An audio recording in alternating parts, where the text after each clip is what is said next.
पर आपने जो पहना हुआ है टॉपलेस, आपको ठंड नहीं लगती? मैं तो एक बार चाइना बॉर्डर चला गया ऐसे ही, वहाँ मेरे साथ वाले सिक्योरिटी वाले सब बोले अरे स्वामी जी यहाँ -20 डिग्री है। मैंने कहा योग में ताकत है। ये कंफर्टेबल है, ये कैसे आप कैसे चल लेते हैं इसमें? चल नहीं लेते, इसमें दौड़ते हैं, सीधे भी उल्टे भी। गिर जाएंगे, संभालिए। विचित्र तब हुआ जब लोगों ने ऐसे हथेली पर फूंक मारी, बोले बाबा जी आपको फ्लाइंग कैसे है? हम इतने बावड़े कि हमको किसका ही नहीं पता, तो फ्लाइंग किसका कैसे पता? काम्या, बाल से आपके थोड़े टेढ़े मेढ़े हो लेकिन आप बड़ी सीधी है। आप कभी बीमार पड़ते हैं? आज 50 सालों से मैं कभी बीमार नहीं पड़ा। ऐसा पॉसिबल है? I am live example. मेरा हीमोग्लोबिन 17.5 है, मेरा वेट 65, मेरा बीपी नीचे का 70 ऊपर का 110 है, मेरा शुगर लेवल 70-75 है और मेरा एनर्जी लेवल आसमान जितना। जो चावल और गेहूं ज्यादा खाएगा जल्दी ऊपर जाएगा। तो मैं ये निकाल देती हूँ, मुझे तो 100 साल तक जीना है आपकी तरह। रही करना काम है कि अगला भी एपिसोड कर पाओ।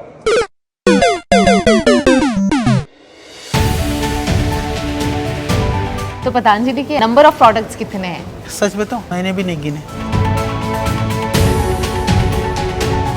देश को बनाने के लिए कम से कम 100 और मैं तो कहता हूँ 1000 पतंजलि खड़े होने चाहिए, 1000 टाटा बिरला अडानी खड़े होने चाहिए, 1000 इंफोसिस खड़े होने चाहिए, विप्रो खड़े होने चाहिए। जायंट्स के सामने आपने एक कंपनी खड़ी कर दी है, इससे बहुत से लोग नाराज भी होते हैं, कंट्रोवर्सी भी होती है, आप पर उंगलियां भी उठाई जाती है, लोगों में ईर्ष्या है। मैंने किसी की बहस खोल रखी है, किसी आदमी का कोई मैंने बुरा नहीं किया। बावड़े लोगों पर क्या गुस्सा करना। कई सारे साधु बाबाओं ने हमारा जो विश्वास है उन पर वो थोड़ा सा हिला दिया है। आज मैं आई हूँ एक ऐसी जगह जिसकी शुरुआत की 2 सन्यासियों ने, जिन्होंने योग को गुफा से निकालकर लोगों की घर घर तक पहुंचाया।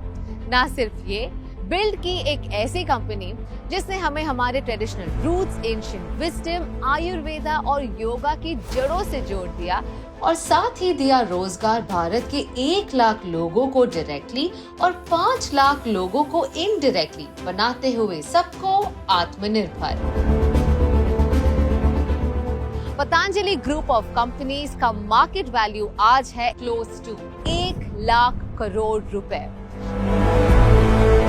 तो स्टोरीज फ्रॉम भारत के इस एपिसोड में हम मिलेंगे वर्ल्ड रिनाउंड गुरु बाबा रामदेव जी से and co-founder of the company Balkrishna Acharya ji से, जिन्होंने बिल्ड किया है ये मैग्नानिमस पतंजलि योगपीठ।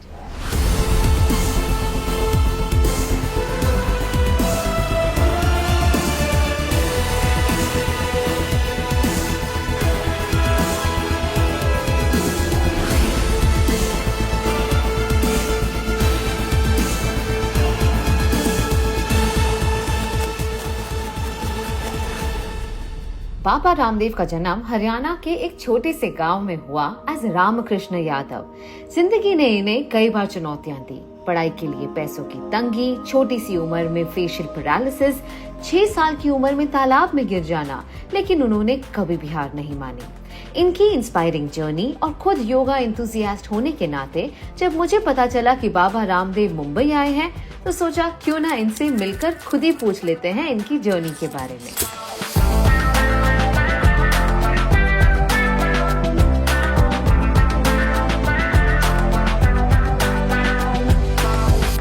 नमस्ते स्वामी जी। नमस्ते काम्या जी, कैसे हैं आप? बस बिल्कुल ठीक, आप कैसे हैं? बहुत अच्छे हैं। कि काम्या जानी नाम की एक बहन है जो पूरा हिंदुस्तान छान मारा है। ओहो। और जर्रा जर्रा छान करके और हमारी सारी भारत की सांस्कृतिक प्राचीन विरासत को करोड़ों लोगों तक पहुंचाया है। शुक्रिया, तो आपसे इंस्पायर्ड होकर, क्योंकि आप भी वही कर रहे हैं। भारत की जो हमारे छुपे हुए रहस्य हैं उससे आप पूरे विश्व में फैला रहे हैं। So thank you for that.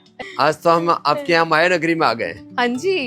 ये माया नगरी में सच में एक अलग ही तरह की माया है।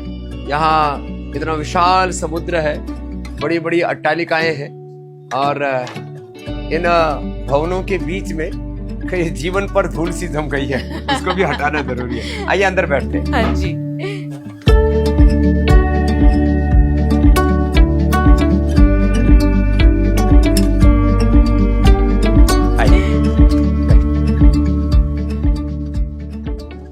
आप आते रहते हैं मुंबई या कम ही आना होता है? करीब 25 साल पहले आया था मुंबई, और 20 साल पहले तो मैंने बांद्रा कुर्ला कॉम्प्लेक्स में कम से कम 2 लाख लोगों का कैंप किया होगा, जिसमें सारे यहाँ के सेलिब्रिटीज को पहली बार में मिला था। अच्छा। और अमिताभ बच्चन जी से लेकर के शिल्पा शेट्टी जी से लेकर के, और हमारे क्या बाबा क्या बोलते हैं उनको, संजय दत्त जी से लेकर अच्छा। मैं सोच रही थी और कौन बाबा हैं आपके अलावा? उनको बाबा बोलते हैं, हमको बाबा जी बोलते हैं। अच्छा। तो, लेकिन बड़ा विचित्र लगा था पहली बार, लोग ऐसे लंबी 2-3 किलोमीटर कतारों में खड़े हो जाते थे शिविर के बाद, और कोई प्रणाम कर रहा है, कोई हंस रहा है, कोई हाथ हिला रहा है। अब हमको तो ये हाथ हिलाना मतलब पता ही नहीं था क्यों हिलाया जाता है, चाटा मारते थे गांव में तो हाथ ऐसे हिलाते थे तो लेकिन विचित्र तब हुआ जब लोगों ने ऐसे हथेली पर फूंक मारी। ये हमारे लिए बड़ा मतलब आश्चर्यजनक था कि ये हो क्या रहा है। तो मैंने ऐसे रहा नहीं का, मैंने कहा ये करते क्या लोग, रोज फूंक मारते हैं। बोले बाबा जी आपको फ्लैंक कैसे अब हम इतने बावड़े कि हमको किसका ही नहीं पता, तो फ्लाइंग किसका कैसे पता। तो ऐसे ऐसे कर्मकांड हुए यहाँ। बाबा रामदेव सिर्फ मुंबई में ही नहीं बल्कि दुनिया भर में योगा सिखाते हैं। इनका मानना है कि इनकी जिंदगी की सारी शोहरत, दौलत और तरक्की इनके योगा के प्रति प्रेम और ज्ञान का ही बाय प्रोडक्ट है। कि मैं दुनिया के लगभग 200 देशों के 200 करोड़ से ज्यादा लोगों तक डायरेक्टली इनडायरेक्टली पहुंचा हूँ।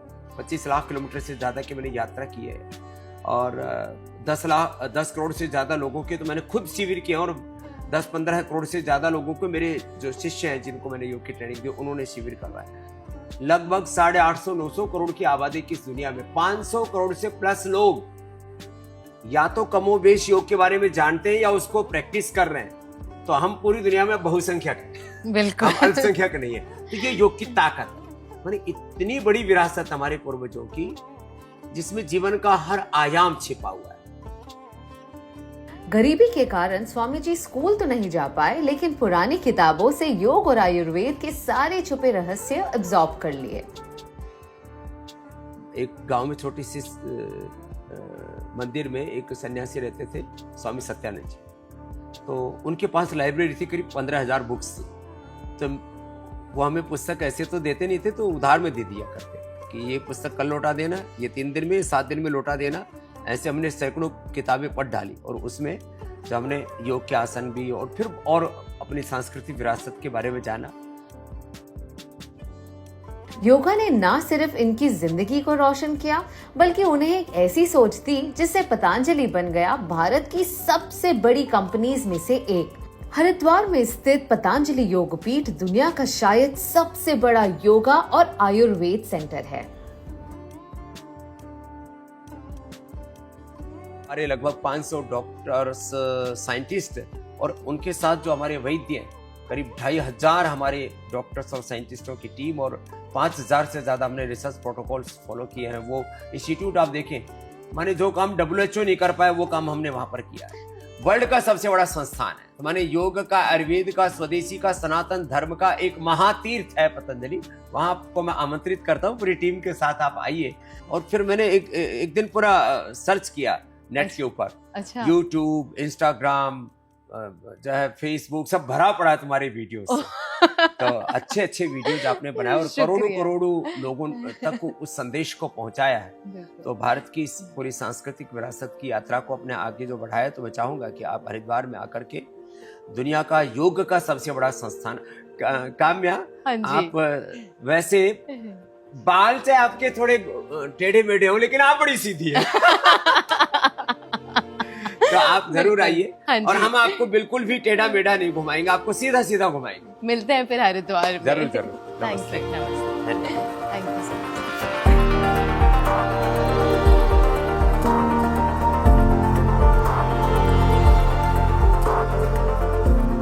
बाबा रामदेव के बुलावे पर हम पहुंच गए हरिद्वार दिल्ली हाईवे पर स्थित पतंजलि योगपीठ में, जो 2006 में स्थापित हुआ था। ये योगपीठ एकर्स में नहीं बल्कि किलोमीटर्स में फैला हुआ है। यहाँ है पतंजलि का मेगा स्टोर, योग भवन, wellness centre, hospital, research centre, 2 lakh square feet में फैला ऑडिटोरियम और भी बहुत कुछ। वाओ, पतंजलि योग पीठ और पतंजलि का बिजनेस दोनों ही काफी फैला हुआ है। As you can see it's humongous. Phase 1, phase 2, phase 3, पता नहीं और कितने सारे फेजेस। फिलहाल मैं हूँ फेज 2 में और यहाँ पर प्रसादम है जहाँ हम जाकर खाएंगे कुछ सात्विक खाना। लहसुन, प्याज और तेज मसालों के बिना भी ये सात्विक खाना सचमुच बहुत टेस्टी है।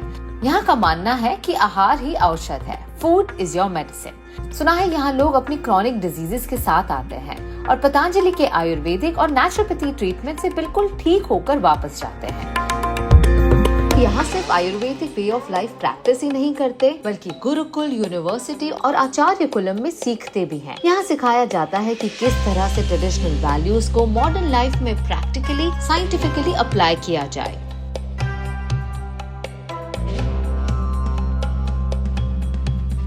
आप देखकर ये कह भी नहीं सकते कि ये एक स्कूल है। ये है पतंजलि गुरुकुलम, जहाँ शिक्षा के साथ बच्चों को संस्कार भी मिलते हैं, इंडियन वैल्यूज के साथ अलग अलग लैंग्वेजेस, ना सिर्फ संस्कृत और हिंदी। इनफैक्ट यहाँ के बच्चों को इंग्लिश, जर्मन, फ्रेंच और कई अलग अलग तरह की लैंग्वेजेस, कैरेक्टर बिल्डिंग पर focus, Indian values, moral system, ये सारा कुछ सिखाया जाता है। यहाँ बच्चों को योगा के साथ कराटे, ताइक्वांडो के साथ स्केटिंग, कुश्ती के साथ किक बॉक्सिंग, सब कुछ सिखाया जाता है। एक दूसरे को बस पटकते जा रहे हैं। ओह माय गॉड, और थोड़ी देर रुकी तो मुझे भी उठाकर पटक देंगे। My God.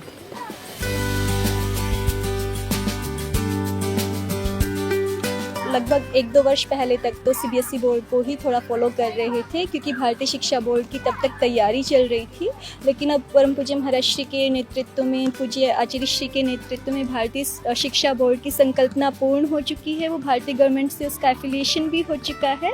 उसकी बुक्स भी जो है वो लगभग 8th क्लास तक तैयार हो चुकी है। तो उसी को हम फॉलो कर रहे हैं और वो बिल्कुल इक्विवेलेंट है सीबीएसई बोर्ड के।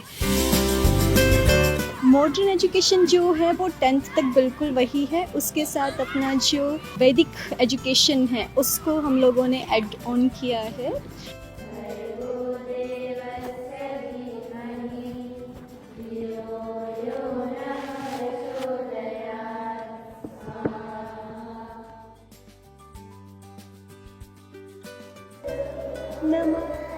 नमो नमः। उपविश्यताम्। Hola, buenas tardes a todos y saludos. Me llamo Antem, soy de Haryana. Soy estudiante de 11वीं clase en पतंजलि गुरुकुलम। जितने फ्लुएंसी से ये मंत्रा और वेदास को जानते हैं, उतनी ही फ्लुएंसी से ये स्पेनिश लैंग्वेज भी बोलते हैं। तो थैंक यू को स्पेनिश में क्या कहते हैं? ग्रासियास। ग्रासियास।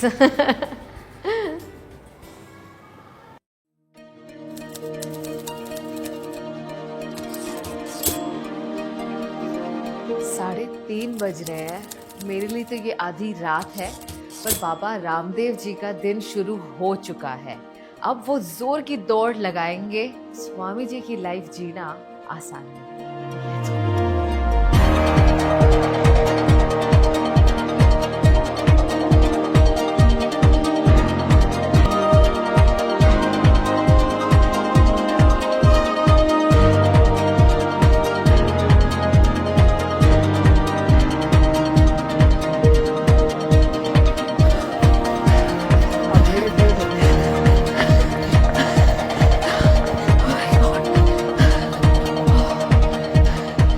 यहाँ हरिद्वार में इतनी ठंड है, सारी ठंड चली गई। सुबह के 4:30 बजे। थोड़ा I'll try and catch up।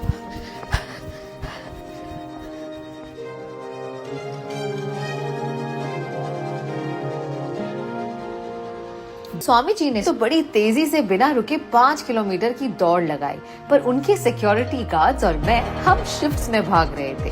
60 साल की उम्र में इनका फिटनेस लेवल सचमुच काफी लाजवाब है।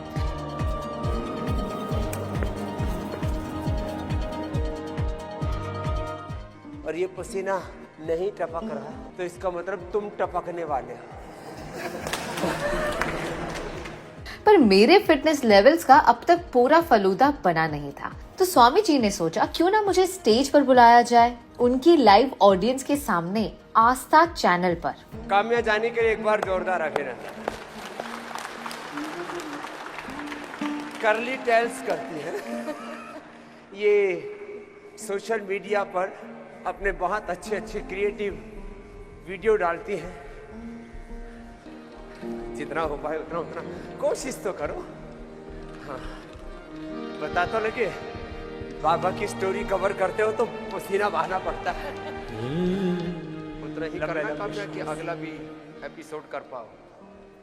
कभी पता लगा कि बाबा की होड़ करते करते मसल पुल हो गए।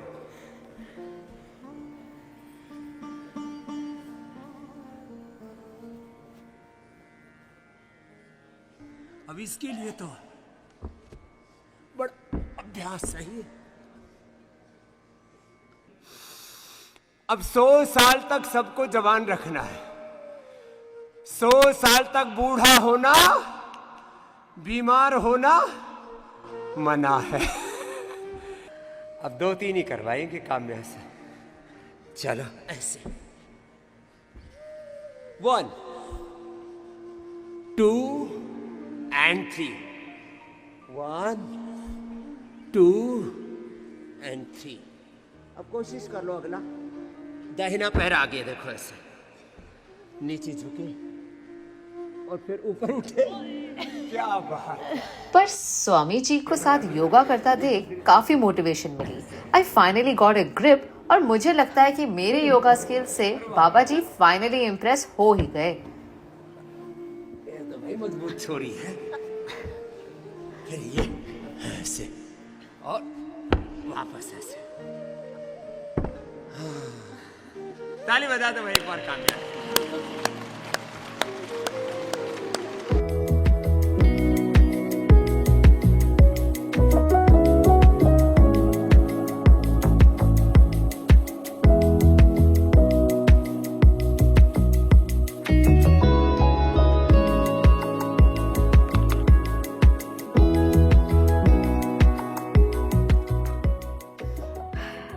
तीन बजे के उठे हुए Swami ji still going strong, going live on television. अब एक और बार वो लाइव जाने वाले हैं। मैं तो आ गई, but it was amazing to be on the stage जहाँ करोड़ों लोगों की जिंदगियां बदलती है। और मैंने बहुत सारे लोगों के एक्सपीरियंसेस भी सुने और यही समझा कि सबसे ज़्यादा हमें प्रायोरिटाइज करना होता है हमारे स्वास्थ्य को, जिससे मिलती है हमें सौंदर्य, सफलता और 100 साल जीने की शक्ति भी। So I'm all set to live for 100 years.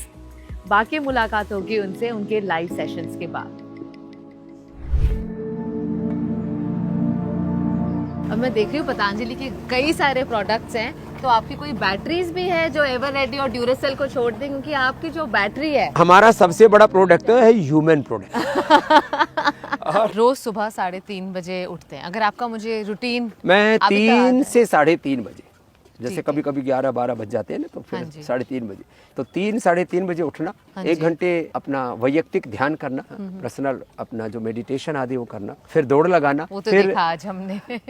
ये मेरा लाइव चलता है आस्था चैनल के ऊपर 4:45 बजे से लेकर के 7:30 बजे तक। फिर इंडिया टीवी पर लाइव चलता है। फिर 9 बजे मैं फेसबुक लाइव करता हूँ। सुबह सुबह मेरे साथ 1 करोड़ से लेकर के 5 करोड़ लोग डायरेक्ट इनडायरेक्ट जुड़ जाते हैं। ये डेली का काम है। मेरी सुबह 3 बजे से शुरू होती है और 10 बजे तक लगभग मेरा ये योग का कार्यक्रम रहता है। और फिर 10 AM to 10 PM फिर मेरा कर्म योग चलता रहता है। फिर उसमें हेल्थ है, एजुकेशन है। 3 बजे के आप उठे हुए हैं, मेरे सामने ही है, कुछ खाया पिया तो है नहीं, तो कब खाते हैं आप वो जो एक मील खाते हैं? एक भुक्तम सदारोग्यम, द्विभुक्तम बलवर्धनम, त्रिभुक्तम सदारोगम, चतुर्भुक्तम तो मार्गम।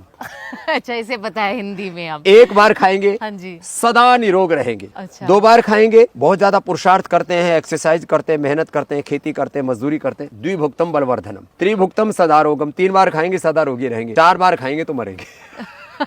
ये तो बार बार खाने वाली बात है ना, हाँ जी। ये बहुत बेकार है। छत्रपति शिवाजी महाराज जिन्होंने लगभग 500 किले जीते और हिंदवी साम्राज्य की नींव डाली, हाँ जी। वो शुद्ध शाकाहारी थे और एक बार दोपहर को खाना खाते थे, शाम को फलाहार करते। मैं तो एक बार खाता हूँ और उसमें भी 99% अनाज नहीं खाता, शाक सब्जियां फल और फुल ऑफ एनर्जी। आप देखो मेरा हीमोग्लोबिन 17.5 है, मेरा वेट 65, मेरा बीपी नीचे का 70 ऊपर का 110 है, मेरा शुगर लेवल 70-75 है और मेरा एनर्जी लेवल आसमान जितना है। वाह तो अनाज नहीं खाते, मतलब राइस रोटी? वैसे मैंने करीब 20 साल तो अनाज खाया ही नहीं।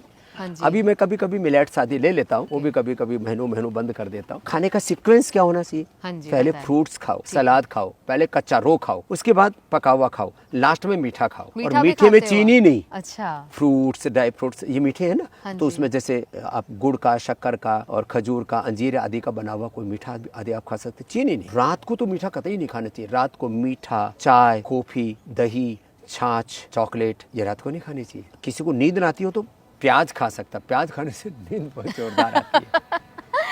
तो आप कितने बजे खाते हैं खाना, जो एक ही बार दोपहर खाते का हैं? 12 बजे, 11 से 12 के बीच में, और शाम का फल लेते हैं हाँ जी। वो 7 बजे से पहले। आप कभी बीमार पड़ते हैं? बुखार, देखो, कमजोरी? बचपन से लेके आज तक। एक बार गुरुकुल में था तो बहुत भयंकर मच्छर काटते थे, वो मोटे मोटे ऐसे होते थे, कोई मच्छरदानी तो बहुत दूर की बात है, वह तो खिड़की दरवाजे भी पूरे नहीं होते थे, पेड़ के नीचे सोते थे, ऐसे ही सो जाते थे रात को। उस समय जरूर एक बार बुखार हुआ, बाकी आज 50 सालों से मैं कभी बीमार नहीं पड़ा। नो सर्दी, no cough cold, no diarrhoea, food poisoning, कभी नहीं? क्यों भाई? ऐसा पॉसिबल है? I am live example. वाह अच्छा। कोई तो डॉक्टर होगा, कोई तो हॉस्पिटल होगा दुनिया में जो कहे कि स्वामी रामदेव मेरे पास आया था। एलोपैथी की दवाओं को कहते हैं अड़ता भी नहीं, छूता भी नहीं। क्यों भाई? जरूरत नहीं है ना। हाँ जी। दवाइयाँ नेसेसरी नहीं है। और 200 साल पहले तो एलोपैथी की दवाइयाँ ही नहीं थी, तो सब प्रकृति के निसर्ग के साथ ही तो जीते थे। आज सुबह इतनी ठंड थी, मैंने 2 लेयर्स पहने हुए थे, पर आपने जो पहना हुआ है, आप ऐसे रहते। टॉपलेस, आपको ठंड नहीं लगती? कितनी ठंड थी आज सुबह, मैंने जब चेक किया 9 डिग्रीज, और अभी तो 5 डिग्री नहीं, मैं तो ऐसे -5 डिग्री पर ऐसे ही रहता हूँ। मैं तो एक बार चाइना बॉर्डर चला गया ऐसे ही, वहाँ मेरे साथ वाले सिक्योरिटी वाले सब बोले, अरे स्वामी जी यहाँ -20 डिग्री है। मैंने कहा योग में ताकत है, बल, ज्ञान, शक्ति, एनर्जी, पावर, हीट हमारी अंदर है। जिसके भीतर की हीट खत्म हो गई वो ठंडा ही पड़ जाएगा। तो सब कुछ अपने भीतर है, योग का सिद्धांत है। अच्छा बताएं फिर, आपकी ये चप्पल भी मैंने जो देखी, हाँ, ये वुडन, ये वुडन, क्या देखा इसे ना? क्या कहते हैं? ये खड़ाऊ कहते हैं, पादुका। खड़ाऊ। हाँ। अच्छा बहुत ठीक है। बहुत जबरदस्त है। ओह, पर अच्छा ये कंफर्टेबल है? ये कैसे, आप कैसे चल लेते हैं इसमें? चल नहीं लेते, इसमें दौड़ते हैं, सीधे भी उल्टे भी। गिर जाएंगे, संभालिए। हाँ? ऐसे बैक वॉक, बैक रनिंग ऐसे करनी चाहिए। हाँ जी। तो ये तो प्रैक्टिस है। और ऑरेंज कलर क्यों, क्या ये रेड कलर, ऑरेंज कलर? ये हमारी एक परंपरा है। अब जैसे आज भी आपने मैचिंग पहन रखा है। आपसे मैच कर रहे हैं आज। तो हमारे सनातन धर्म में सन्यासी भगवे पहनते हैं, और इस्लाम में कुछ लोग काला पहनते हैं, कुछ अलग अलग हमारे संप्रदायों में भी कुछ लोग हरा आदि पहनते हैं, फिर जैनियों में श्वेत वस्त्र आदि पहनते हैं, इनमें भी ईसाइयों में भी हमारे श्वेत पहनते हैं, पोप आदि उनके जो पादरी आदि होते हैं। ये तो अलग अलग, और मैं तो सबका रेस्पेक्ट करता हूँ। देखो मैं ये पोंगा पंथी वाला और किसी भी तरह से डिस्ट्रक्टिव सोच वाला व्यक्ति नहीं हूँ। मैं कहता हूँ सबका सम्मान करो, अपने स्वयं से अपनी निजता से जुड़े रहो। जैसे मेरी माँ तो मेरी माँ है, मैंने कि दूसरी की माँ का अनादर नहीं करूँगा, अपनी माँ तो सर्वोपरि है। ऐसे अपनी मातृभूमि, अपनी मातृभाषा, अपनी निजता, इसको सर्वोपरि रखें। मैं कहता हूँ करीब 10-11 भाषाएं बोलते, लेकिन मैं अपनी मातृभाषा, संस्कृत भाषा, इसको सर्वोपरि रखता हूँ। तो हमारे अंग्रेजी ने दिमाग में ना चढ़े, वो हमारे नीचे रहे। मोटरसाइकिल और गाड़ी, हेलीकॉप्टर, हवाई जहाज का प्रयोग करते हैं, लेकिन अपनी 2 पैर वाली साइकिल और इस साइकिल में चलने में ज्यादा विश्वास रखते हैं। आपकी छोटी वाली साइकिल मंगाई है मैंने। अच्छा। हाँ, और ये बड़ी वाली साइकिल मैं ले लेता हूँ। आप सुबह 3:30 बजे के उठे हुए हैं, मैं भी आप ही के साथ उठी हूँ आज। हाँ, और लेकिन आपकी भी एनर्जी देखते ही बनती है। मैंने 50 सालों से हाँ जी। छुट्टी की छुट्टी कर रखी। एक भी छुट्टी नहीं ली कभी? सैटरडे संडे आराम हराम है, कार्यांतर ही विश्राम है। चलो भाई।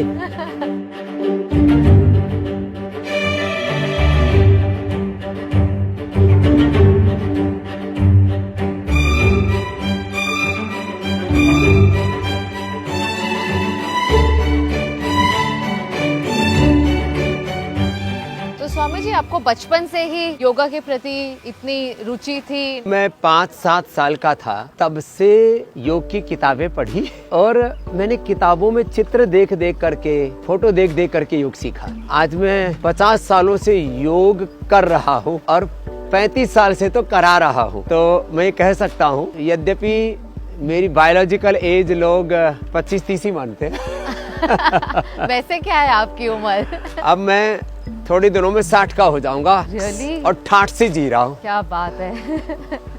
तो पर कोई इंसिडेंट हुआ जिसकी वजह से आपने इतना इंटरेस्ट लिया? परिवार में तो खेती होती है। वैसे तो भारत कृषि और ऋषि संस्कृति का देश है, लेकिन परिवार में ये बात सच है कि कृषि होती थी। बचपन में मुझे जरूर पैरालिसिस हुआ और उसको मैंने करीब 99% तक रिकवर कर लिया। अभी भी लेफ्ट आई पर, लेफ्ट फेस पर थोड़ा सा उसका असर देखने को आपको मिलता है। हाँ जी। पेट बड़ा मोटा सा था। अच्छा। और लोग हमको गांव में अक्षम कहते थे। अक्षम से हम सक्षम बन गए योग करके।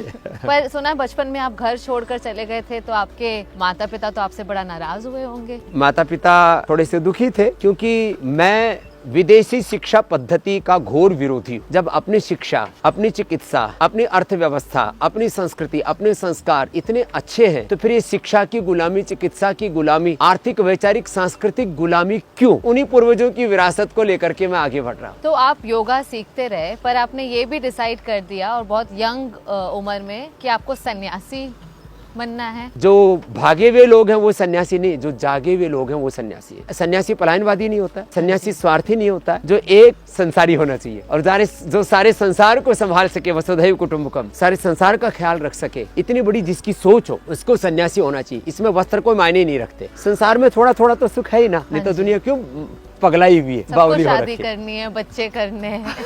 तो क्षणिक सुख जिसको पाना हो उसको संसारी होना चाहिए, और जिसको असीम सुख पाना हो, असीम शांति पानी हो, असीम सेवा करनी हो, जीवन का अनंत विकास करना हो, ये अनंत की यात्रा है सन्यास। पर मैं सोच लिया था कि अपना घर नहीं बसाना, इस बसी हुई दुनिया को उजड़ने से बचाना। ये सन्यासी बनने का तो मैंने 9-10 साल की उम्र में सोच लिया था। 15-16 साल की उम्र में तो घर छोड़ दिया। मैं बहुत सारे गुरु से मिलती हूँ, सभी स्पिरिचुअल ज्ञान देने की ऑफ कोर्स चाहते हैं और यही चाहते हैं कि दुनिया एक अच्छी जगह हो। पर आपके साथ मुझे सबसे अच्छी बात ये लगी कि आप स्वास्थ्य को, हेल्थ को सबसे ज्यादा महत्व देते हैं। हाँ, तो मैंने स्वास्थ्य को केंद्र में रखा, योग को। और योग में मैं खाली व्यायाम, केवल आसन, केवल प्राणायाम, केवल ध्यान नहीं। आपने देखा मैं योग के जो सभी जो अंग हैं, योग के सभी जो स्टेप्स हैं, उसके घटक हैं, उनको सबको साथ में लेकर के चलता हूँ। योग से लोग रोग मुक्त होते हैं, नशा मुक्त होते हैं, हिंसा मुक्त होते हैं, जितने भी प्रकार की अनवांटेड चीजें, अवांछित चीजें, उनसे मुक्त हो जाते हैं।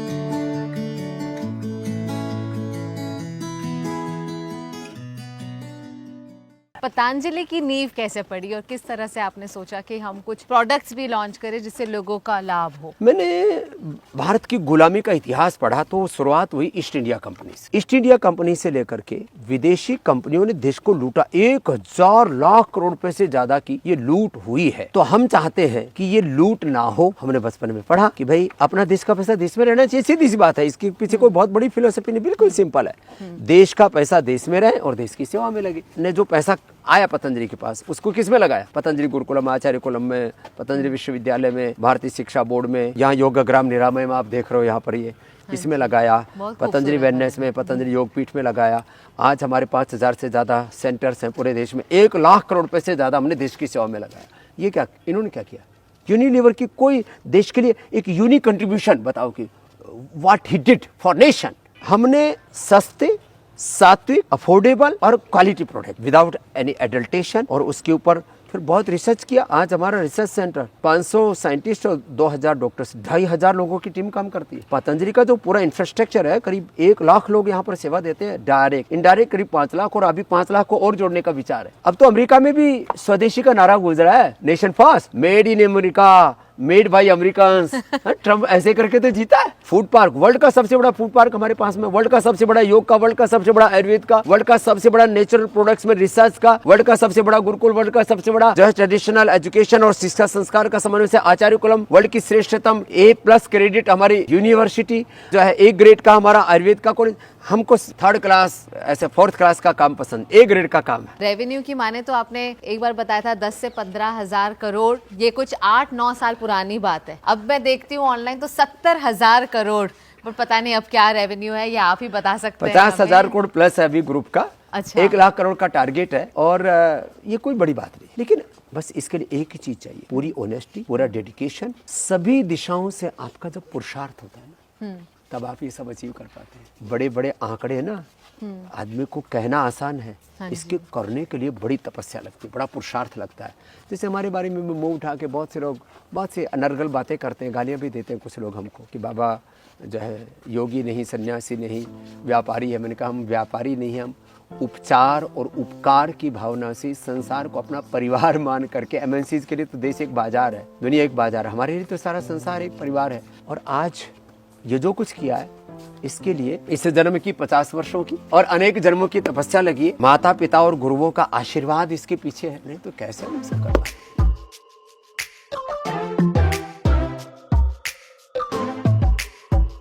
तो यहाँ पर जो पेशेंट्स आते हैं उन्हें कोई तकलीफ हो, किस तरह की तकलीफ हो और यहाँ आकर रह सकते हैं, कैसे होता है यहाँ? अगर आप chronic disease, lifestyle disease, incurable disease, मोटापा, बीपी, शुगर, थायराइड, आर्थराइटिस से लेकर के तमाम तरह की वो समस्याएं जिनका वो एलोपैथी में कंट्रोल तो कर सकते हैं, जिनका क्योर नहीं है ना, उनका हम क्योर देते हैं यहाँ पर। और यहाँ पर देखो आप नेचर के साथ साथ, अब देखो यहाँ इतना अच्छा स्विमिंग अब पुल आ गया है और इसमें आप हाथ डालो, पैर डालो।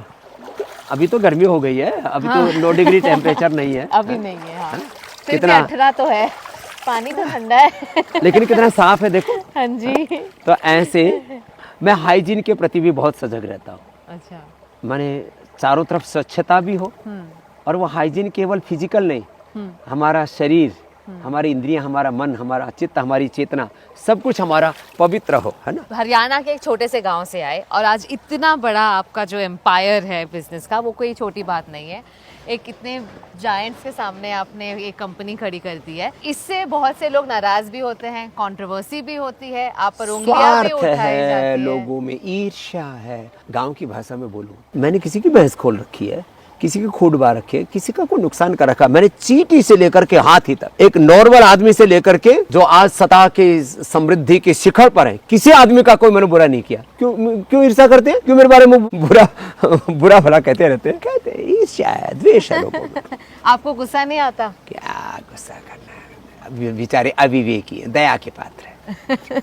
अविवेकी लोगों पर, अविवेकी शब्द मतलब आम भाषा में मूर्ख, गांव की भाषा में बावड़े लोगों पर क्या गुस्सा करना। उनका विवेक उतना ही है, उनका ज्ञान उतना ही है, उनकी समझ उतनी ही है।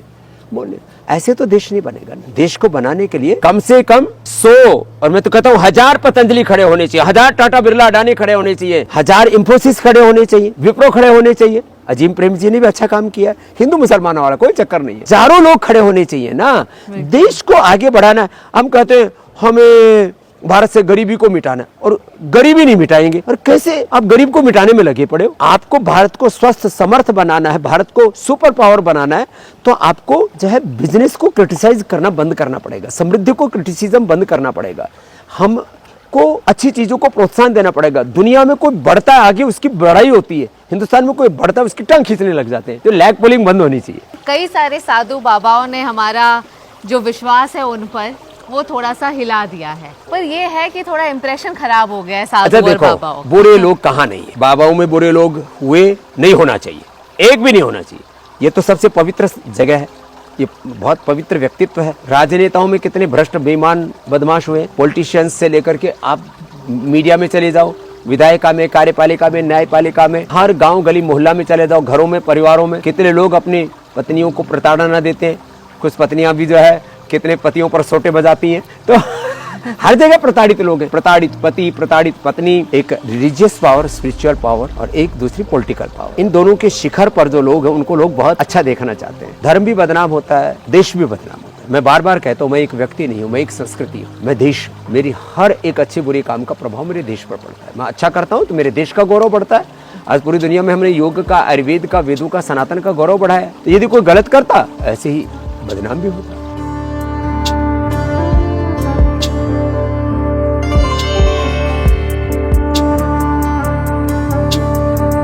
बहुत सारी फैन फॉलोइंग है हर एज ग्रुप में। आपको यूथ क्या लग रहा है, यूथ भी आ रही है आपकी फॉलोइंग में या? यूथ तो मैं दादी कराऊँ आपको? नहीं, बिल्कुल नहीं। युवाओं को हेल्थ चाहिए, वेल्थ क्रिएशन चाहिए, लोगों युवाओं को मोटिवेशन चाहिए। जो हमारे युवाओं को चाहिए वो सब कुछ उनको पतंजलि में दिखता है, स्वामी रामदेव में दिखता है। मैं यूके में गया तो वहाँ बोला मैं समझे आपको हक करना चाहता हूँ, हक करना चाहती हूँ। मैंने कहा भैया हक ना हो तो अपने घर में हक क्या हो।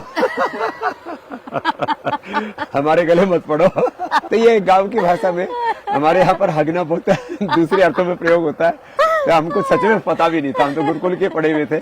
हम हगने मुतने का मतलब दूसरा ही पता था। फिर आपने हक किया उनको या नहीं? उनको हमने प्रेम बांटा खूब दिल भर के।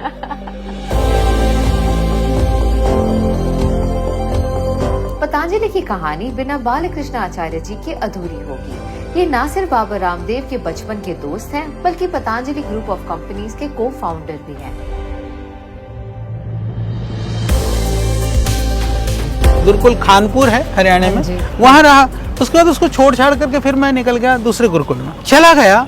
परंतु कुछ महीनों की हमारी मित्रता थी, पर कहीं ना कहीं हमारे दिल और दिमाग में वो चीजें थी। 87, 88 से लेकर के ये 90 के आसपास की बात कर रहा हूँ। तो फिर वो स्वामी जी वहाँ पहुँच गए, तो हम फिर उसी गुरुकुल में, गुरुकुल कालवा है हरियाणा में, जींद में, हम वहाँ पहुँच गए। 94 से एक तरह से फिर ये एक निरंतरता हमारी बनी रही। बिजनेस माइंड आपका है। अच्छा, आपको देख करके लगता है कि मेरे दिमाग में कोई बिजनेस वाली चीज घुसी होगी। जिस परिसर को आप देख रहे हैं, ये जो पूरा परिसर है जब तो चहल पहले, ये हमने 2006 के अंदर इसका उद्घाटन किया था। माननीय उपराष्ट्रपति जी के साथ साथ में लगभग इस देश के 14-15 मुख्यमंत्री भी इसके उद्घाटन में आए थे। तो हमने जो शुरू किया था, हमारा एक ही संकल्प था कि योग और आयुर्वेद के द्वारा किस तरह से हम लोगों की सेवा कर सकते हैं।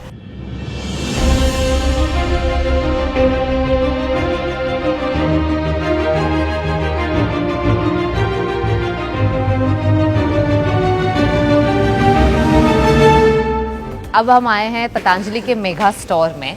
बहुत सारे प्रोडक्ट्स दिख रहे हैं मुझे यहाँ। तो पतंजलि के आज क्या नंबर ऑफ प्रोडक्ट्स कितने हैं? सच बताओ, मैंने भी नहीं गिने। सच्ची?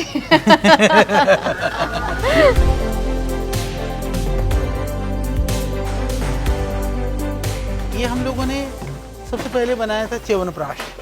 ये च्यवनप्राश एक तरह से कह सकते हैं ये पतंजलि का सबसे पहला प्रोडक्ट है। मेरी रिसर्च के हिसाब से 2800 या 3000 तक प्रोडक्ट्स हैं पतंजलि के।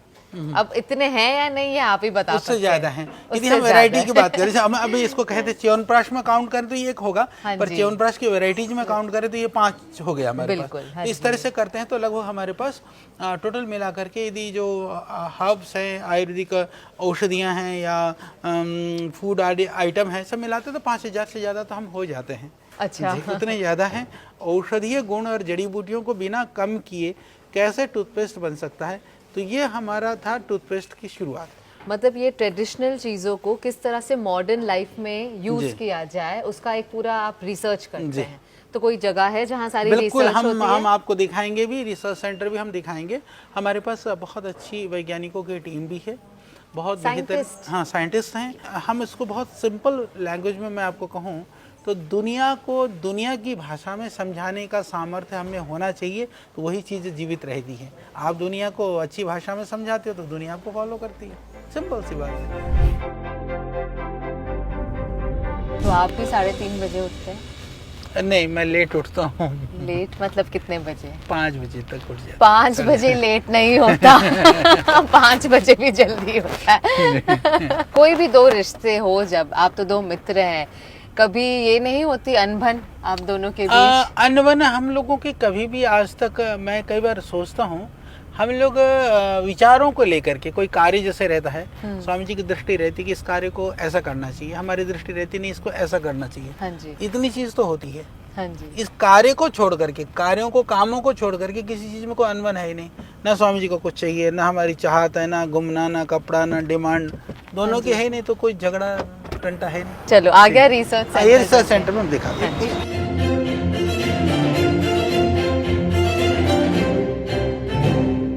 यहाँ पर भी हमने बहुत सारी तरह की, जैसे आयुर्वेद में जो प्रयुक्त होने वाली चीजें हैं ना, अलग अलग हम धातुएं हैं, पत्थर है, चीजें हैं जो यूज करते हैं, वो भी है। हमारे पास बहुत सुंदर हर्बल गार्डन भी है। अच्छा, तो अब आपको रिसर्च सेंटर को थोड़ा दिखाते हैं। हाँ जी। रिसर्च में हमारे कई सारे डिवीजन हैं।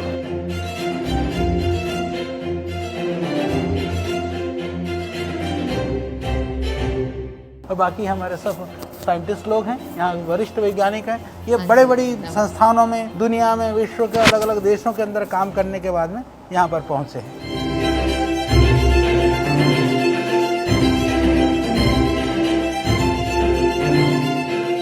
रिसर्च है, मैं पीएचडी न्यूरो साइंस में हूँ।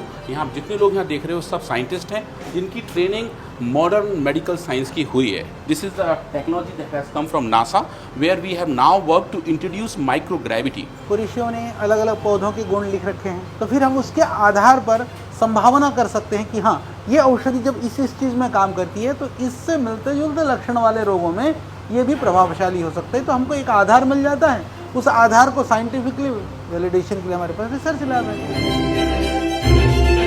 जड़ी बूटियां और साइंटिफिक रिसर्च के जरिए बनाई गई दवाइयां पहले जानवरों पर टेस्ट की जाती है और फिर इंसानों पर। ये अलग अलग जितने भी प्लांट्स हैं हम लोग यहाँ पर हर्बेरियम बनाते हैं, अलग अलग क्षेत्रों से, जगह से, देश से।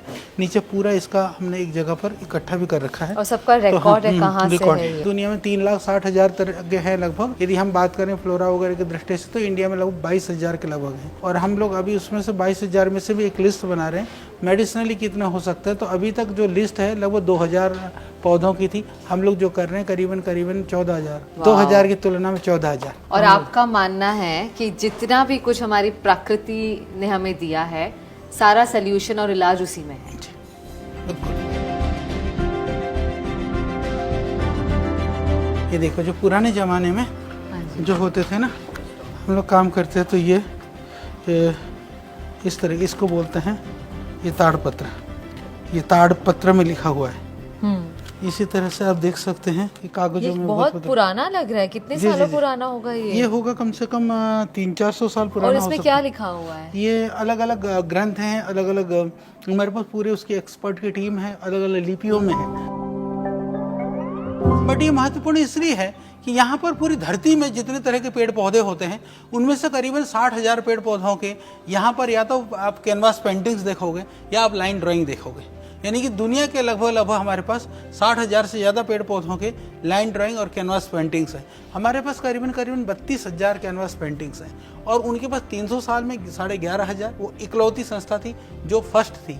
आज हम फर्स्ट हैं 32,000 पौधों के पेंटिंग्स के साथ, वो सेकंड है 11,000 के साथ। वाव। दुनिया के लगभग 2,000 से ज़्यादा जो ट्राइब्स हैं, अलग अलग तरह की जो जनजातियाँ हैं जो पौधों से साथ संबंध रखते हैं, वो उस पौधे का क्या प्रयोग करते हैं वो भी पूरा डिटेल आपको उसमें मिलेगा।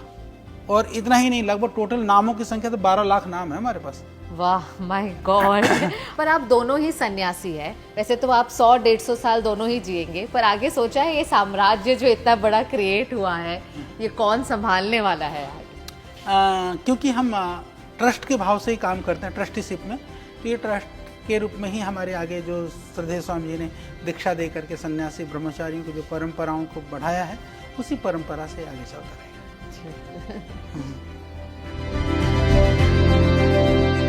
पतंजलि का मानना है कि आज उनकी रीच भारत में 140 करोड़ लोगों तक पहुंच चुकी है और दुनिया भर में ये संख्या 200 करोड़ तक है। लेकिन अब बात सिर्फ प्रोडक्ट्स की नहीं, लाइफस्टाइल की भी है। तो आइए स्वामी रामदेव के खाने पीने के अंदाज और उनके फॉलो किए जाने वाली डाइट को जानते हैं। पहले जो है वो फल खाने चाहिए। अच्छा। तो लोग क्या करते हैं, पहले खाना खाएंगे, हाँ जी, बाद में फल खाएंगे। तो सबसे पहले आप अंगूर खाइए और ये सलाद खाइए और इसको चबा चबा के खाइए। एक ग्रास को ऐसे तो 32 बार चबाने का विधान है। तो ये इतना स्वादिष्ट है और ये इसको खाने से खून तो बढ़ेगा ही बढ़ेगा। नाम तो ड्रैगन फ्रूट है, लेकिन ये एकदम देसी है। योगग्राम में अपन जहाँ शूटिंग कर रहे थे, हाँ जी, वो ड्रैगन फ्रूट तो कहते हैं इंडिया का नहीं है, ये भारत में बहुत अच्छा हो रहा है। अच्छा। और 100% ऑर्गेनिक है। और इसको खाने के बाद तो आपको लिपस्टिक लगाने की जरूरत ही नहीं। देखो जीभ देखो, लाल हो गई बिल्कुल। जिनको खून की कमी हो, अनार, गाजर, चुकंदर, बीट ग्रास, एलोवेरा हम पिलाते हैं। ये सलाद, खीरा, मूली पेट के लिए बहुत अच्छी होती है। ये जो चीजें खाते हैं ना पहले, हमारे पेट में लगभग 2 किलो हेल्दी बैक्टीरिया होते हैं। मूली लीवर के लिए बहुत अच्छी है। मूली खाने वाले को कभी जिंदगी में स्टोन नहीं होगा। पहले खा लो, डकार भी नहीं आएगी। पहले रो खाओ, सलाद फल खाओ, सब्जी ज्यादा खाओ। जो चावल और गेहूं ज्यादा खाएगा जल्दी ऊपर जाएगा। जो चावल और गेहूं ज्यादा खाएगा वो जल्दी ऊपर जाएगा। ठीक है, तो मैं ये निकाल देती हूँ, मुझे तो 100 साल तक जीना है आपकी तरह। तो चावल निकाल दिए, दाल भी निकाल दिया। ये पनीर, पनीर तो अच्छा होता है। पनीर दाल आप खा सकते हो, पनीर के अंदर और दाल के अंदर प्रोटीन होता है ना। हाँ जी, तो शाकाहारियों के लिए तो ये अच्छा सोर्स है। हाँ जी, पर फैट भी होता है ना उसमें। हाँ ये तो है। तो हम नहीं खाएंगे, जो आप खाओगे वही हम खाएंगे। आप ये खाओ, खीर खा सकते हैं, सीताफल। सीताफल खाओ। ये बड़ा अच्छा है। अच्छा सीताफल जो है ना, इसमें कैल्शियम बहुत होता है। ओके। इसमें इसके खाने वाले को कभी एसिडिटी नहीं होगी। और लड्डू जलेबी सारे पकवान इसके सामने फीके हैं। और हम ऐसे चम्मच से ही खा लेते हैं इसको। हाथ खराब भी नहीं हुआ। मैं चीकू भी ऐसे खाता हूँ, सीताफल भी ऐसे खाता हूँ, आम भी ऐसे खाता हूँ।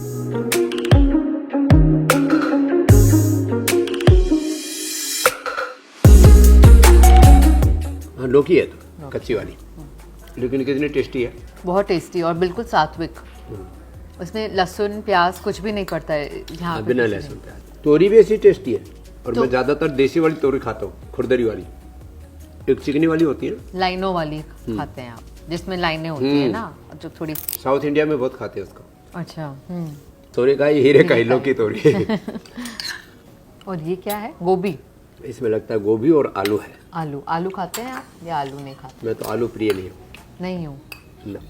अच्छा, अब हमेशा अलग अलग प्रकार की सब्जियां खाते हैं अपने लंच में। फिक्स है मेरा, लौकी तोरी एक मिक्स वेजिटेबल बस। तो कभी ऐसा नहीं मन करता कि आज मैं छोले भटूरे खा लूं, आज गोलगप्पे खा लूं? छोले भटूरे, गोलगप्पे, पकोड़े, समोसे, ये हमारे मेन्यू से बाहर है। कभी ट्राई तो किया होगा आपने या नहीं किया? कभी किसी ने बहुत आग्रह से खिला दिया तो उसकी खुशी के लिए खा लिया। शायद आज तक मैंने एक बार भी जिंदगी में, जब घर पे था तो अपनी माँ से, और यहाँ पर सेवक आदि रहते हैं हमारे, कभी मैंने चाहा करके कि मेरे लिए ये बना दो, मुझे ये खाना है ऐसे, क्योंकि मेरा मकसद भोजन नहीं है। मेरा मकसद कुछ एक बड़ा कार्य मेरी आंखों के सामने। मैं अपने ध्येय पर केंद्रित रहता हूँ। अर्जुन की तरह मुझे अपने लक्ष्य की, टारगेट की आंख दिखती है। तो इसलिए ये सब चीजें, आहार तो भगवान का प्रसाद है जो पा लिया भगवान का प्रसाद मान के। बॉलीवुड के गानों का धर्म परिवर्तन कर दिया। जैसे वो गाते हैं ना, आपकी नजरों ने समझा प्यार के काबिल हमें, दिल की ऐ धड़कन ठहर जा, मिल गया साहिल हमें। अब थोड़ी दिन बाद कहते हैं, दिल की ऐ धड़कन ठहर गई, मिल गया कातिल हमें। तो थोड़ी दिन में फिर उल्टा हो जाता है। तो हमारे यहाँ हम इसका आपके चरणों में आकर, गुरु भगवान की शरणागति के ऊपर हमने पूरा गानों को रूपांतरित कर दिया। तो सारे जितने भी फिल्मी गाने, उनके हमने स्पिरिचुअल वर्जन तैयार कर रखे। अच्छा, फिर उन्होंने जाकर उसका एक रीमिक्स तो नहीं बना दिया आपके स्पिरिचुअल वर्जन का? स्वामी रामदेव के साथ एक दिन बिताने के बाद एक बात तो साफ हो गई, कुछ भी असंभव नहीं। उनका कहना है कि उनकी सफलता का राज योगा है। अपने रूट से जुड़कर उन्होंने 1 लाख करोड़ की कंपनी बनाई है और ये मानते हैं कि ये धन योगा का ही बाय प्रोडक्ट है। ये सिर्फ पतंजलि की नहीं, भारत की कहानी है। जब इरादे मजबूत हो तो एक भारतीय हर मैदान में सफल हो सकता है और देश को आत्मनिर्भर बना सकता है।